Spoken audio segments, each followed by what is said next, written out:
کیا ہے؟ فرمایا مسلمان وہ ہے جس کے ہاتھ اور زبان سے دوسرے لوگ معفو ہوں، یعنی کسی کو اپنی زبان سے غیبت کر کے، چولی کھا کے، الزام لگا کر، کسی کا دل دکھا کر زبان کے ذریعے بھی تکلیف نہ دے، اور ہاتھ کے ذریعے بھی کسی کی چوری کر کے، کسی پر ناجائز ہاتھ اٹھا کر بھی یہ کسی کو تکلیف نہ دے۔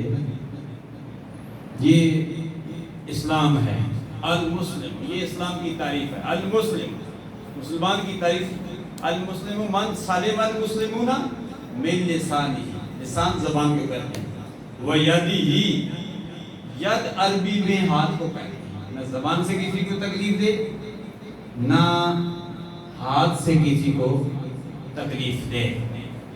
انسان دنیا سے چلا جاتا ہے، یادیں رہ جاتی ہیں، فلاں شخص بڑا اچھا تھا۔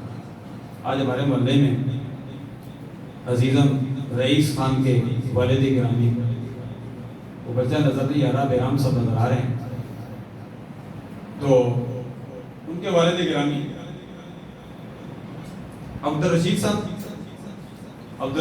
ہوں گے، ابھی ان کی نماز جنازہ پڑھ کے آئے ہیں، 11 بجے نماز جنازہ تھی، مبارک دن ملا، مبارک عشرہ ملا، ایک نسبت نہیں بہت ساری نسبتیں ہیں۔